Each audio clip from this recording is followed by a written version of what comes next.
Hello, this is Majesty Sussex Report. I'm Antonio. Thank you very much for being here with us. And if you are not a subscriber yet, please support the channel and subscribe. I'm going to do things a little bit different.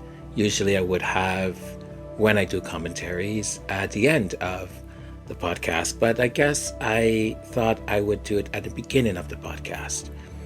And let the end part be sort of the news of the announcement that by now all of you have heard. This revelation of King Charles III cancer diagnosis, discovered during a prostate operation, has undeniably cast a shadow over the British royal family. Yet, amidst the worry and uncertainty, there emerges a poignant opportunity for reconciliation and healing within this storied institution. Prince Harry's impending return to the UK in light of his father's health crisis serves as a crucial moment for the royal family, particularly given the well-documented fractures within its core. The dynamics within the House of Windsor have for years captivated and occasionally bewildered the public and media alike. The estrangement between Prince Harry, his brother Prince William, and their father King Charles III has unfolded publicly and painfully. This period of familiar discord has been marked by public statements,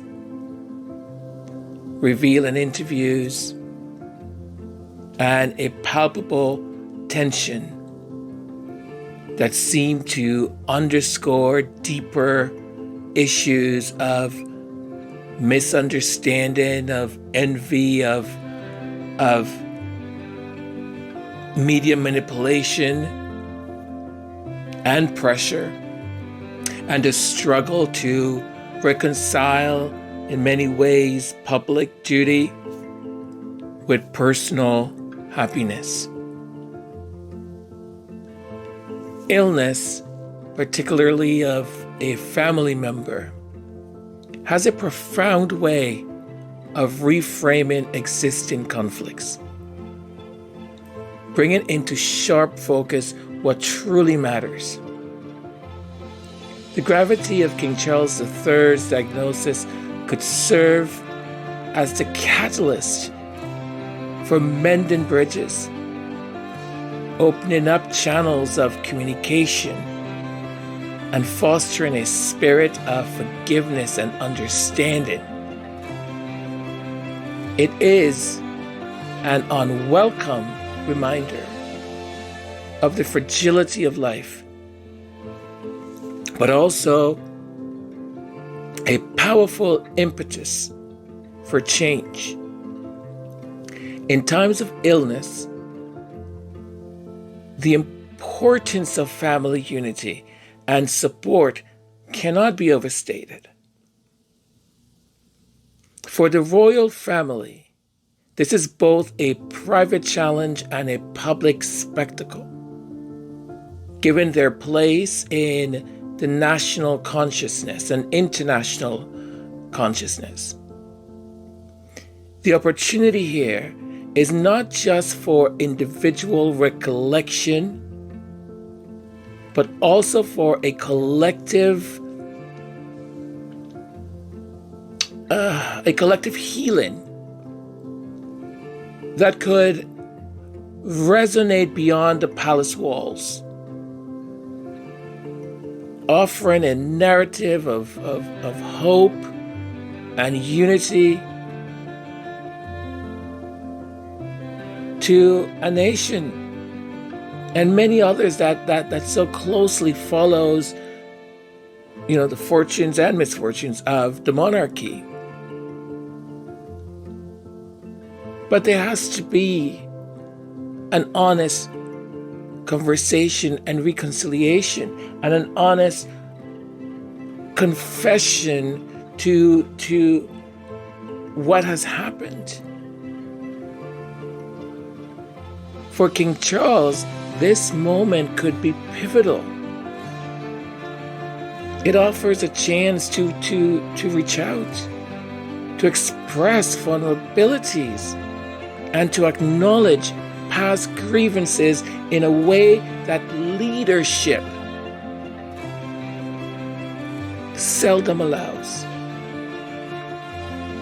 This very act of reaching out, of seeking to repair and rebuild relationships, can be transformative. It is a gesture that acknowledges the past but looks to the future. A future where family bonds are strengthened rather than weakened by trials. Prince Harry's return to the UK in this complex situation, in this sort of context, is symbolic of the potential for renewal. It represents a willingness to set aside differences for the sake of family, to offer support. During this time of need, and perhaps to engage in the difficult conversations that healing requires. The road to reconciliation is rarely smooth, but it is paved with the understanding that some things, like family, are worth the effort.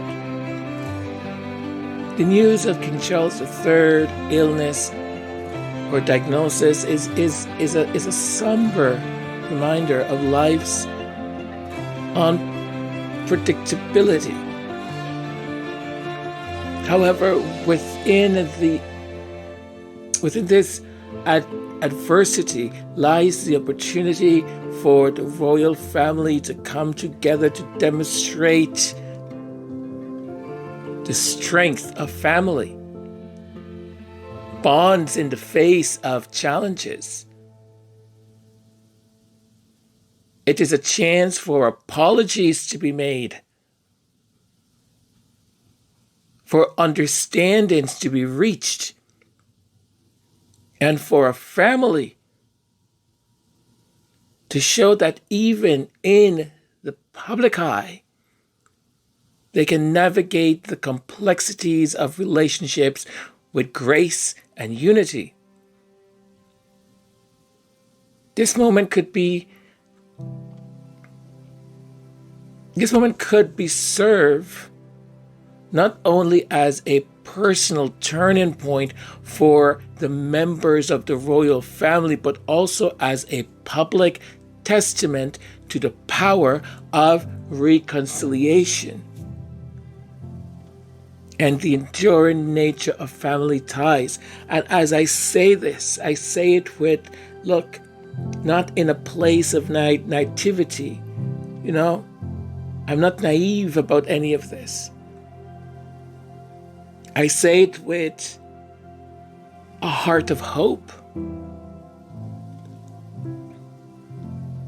I say it because so many of us have gone through when a family member when whether it's the matriarch or the patriarch or a close family member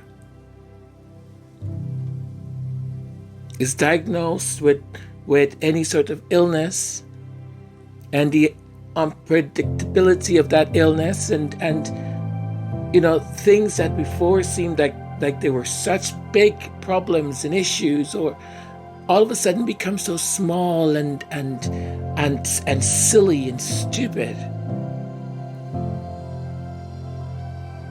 And you're able to forgive, you're able to find that space.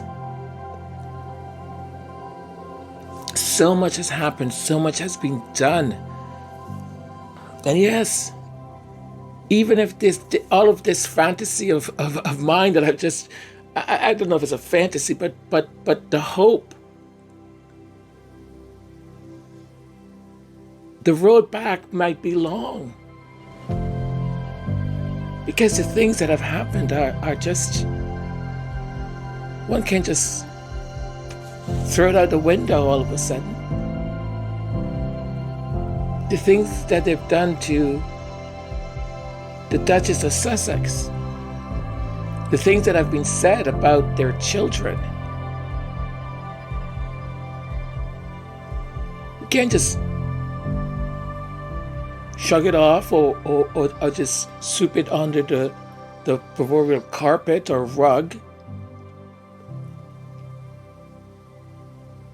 The way that the Sussexes have been treated, we've all seen it, we all know it. We talk about it almost every day. Because it's always something new coming every day from that disgusting press and unimaginable people that just create these sensational lies every day and paint a picture of a woman that their racism,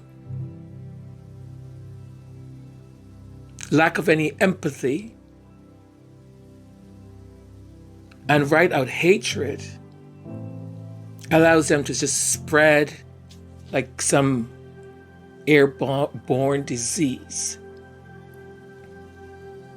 So my hope is not rooted in some kind of fantasy. It is rooted in that hope of humanity that so many of us possess. But I also know that so many don't. I said a while ago on one of my podcasts that King Charles has such an opportunity to be a monarch of importance and transformative and of significance if he would only do the right thing. And again, I come back to that sort of inner circle of courtiers and all of them that just it's these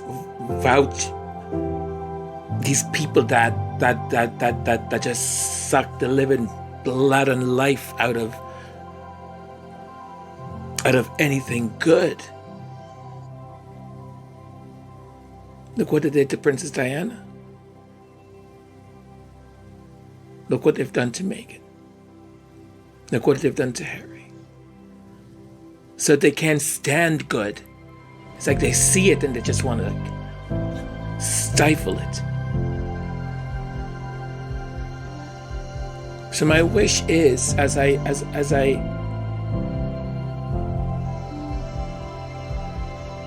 I ponder upon all of this, is that there's an enormous opportunity. And we will see whether it's squandered or anything happens at all. I know where my bet is. And I'm sure yours is on the same place. on a personal level, when my mom was diagnosed, I know what it did, and the pain and just the thought of, I don't even want to say it, And I've got a very strong-headed mother who I absolutely love. And she went in and they took out her entire, I'm not going to give the details, but they took something out. And as they did that, they said they found some more stuff. But the surgeon was only authorized to do what the surgeon was there to do. And they said, we need authorization to go back in. And my mother said, absolutely not. And I didn't understand that. I was absolutely floored. I begged, I wept. I said, please do it. And she said no.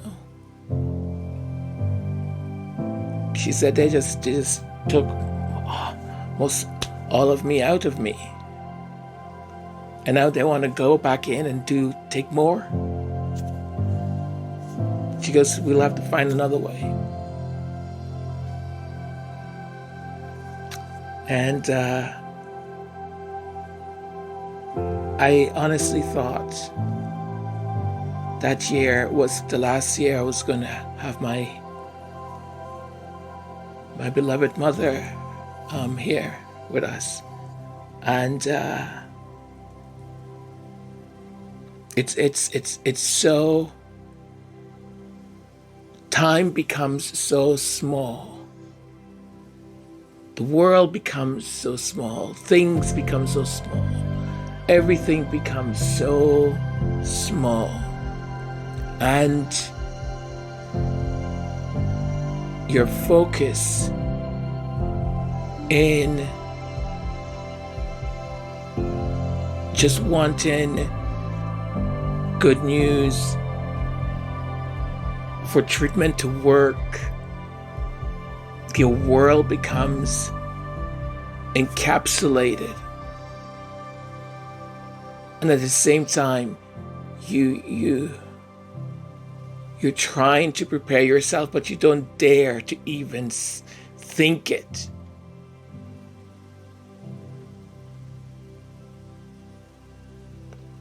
I will say that after a couple of months, my mom agreed to get some of the tests done that needed to get done, because they wanted to go back in and operate without the test, because they were not sure. The surgeon saw what the surgeon saw, and they weren't sure whether it was malignant or benign or whatever the word is.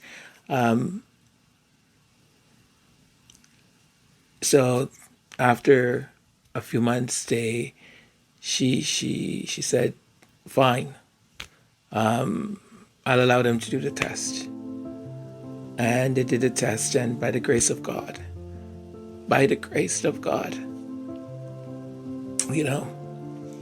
oh man, I don't want to get emotional here, but these things have a way to really put in focus life and an opportunity. And I wish the royal family all the best, and I really wish that they would take this opportunity, but I'll be honest with you folks, I doubt they will. I doubt it. I think if anything else, it's going to be same of the same, I think. because it would signify, or it will mean that they were wrong. And I don't think any of them want to admit how wrong they were. None of them have that emotional capacity to do that, it seems. It's going to sound weird, and it's not because I feel for Harry. I really feel for Harry. That guy has just, when you can see someone and all they wanted was a hug, or all they wanted was a family. All they wanted was someone to say, "Look, you're a good guy."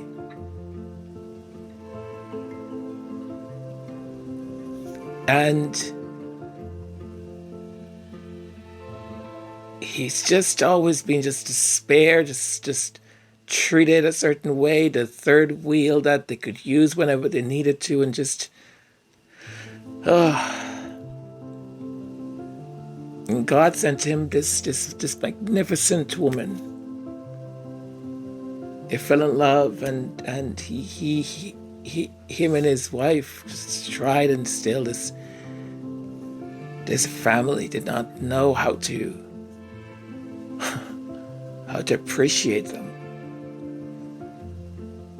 They wanted to treat her the same way they always treated him, but then also to not only treat her that way, but even worse, to get her in line, to get her on bended knees.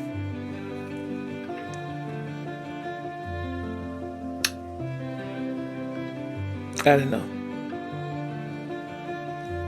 Maybe I shouldn't go in this direction and talk about this. It's not, I guess it's not. I just feel bad for the guy. Because, countless times in those interviews he gave, he's like, all I want is a family. All I want is my family. I mean, God has given him a family. God has said, "Here, I'll give you a good woman. I'll give you 2 healthy, beautiful kids. Regardless of what those demonic people in the press did. One of them had to go back to heaven.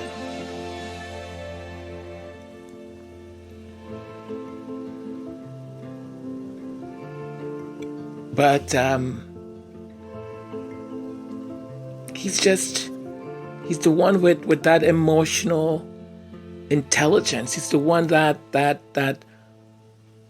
understands his privilege, even though within those walls wasn't really privilege, but he understood it. He understood also when things he didn't understand. He wanted to learn. He wanted to be better, to do better.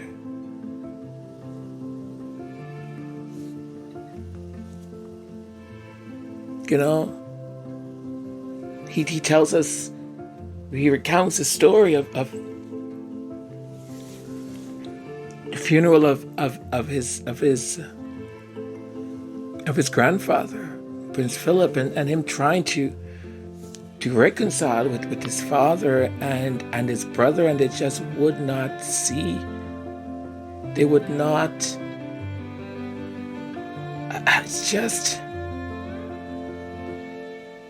It's hard to understand, isn't it? It's really tough to understand how a father, how a brother could, for heaven's sake, they took away his security, they cut off his finance over what? Over a courtier? Come on.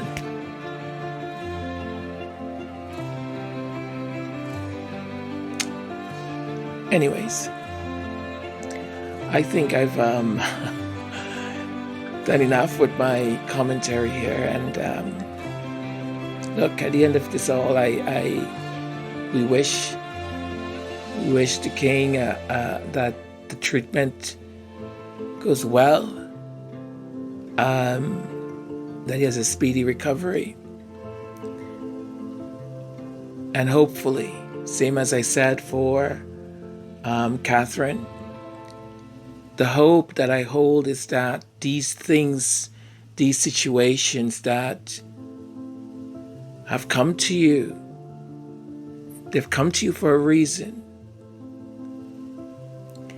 That you take it, you learn from it, and you come out of it better, a better human being, a better person.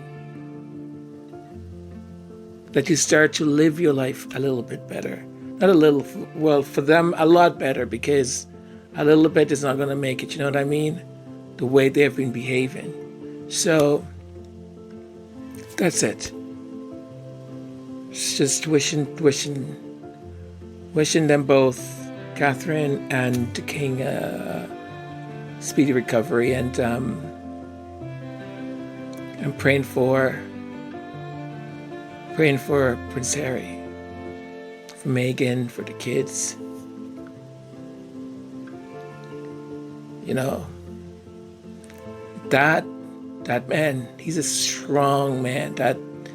That soldier, that Prince Harry man, he's a strong guy. That guy's gone through a lot.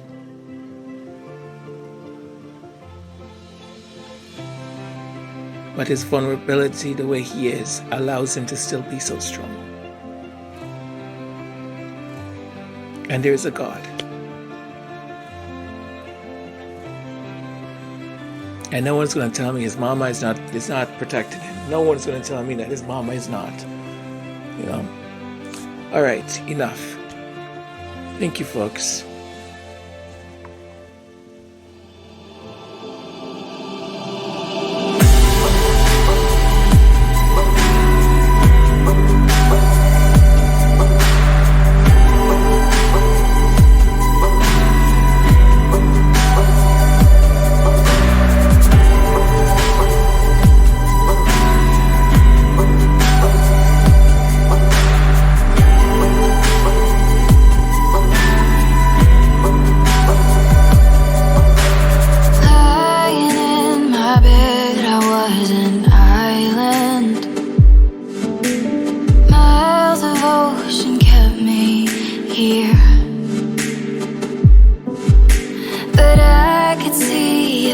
In the doorway, and I knew all of this would disappear.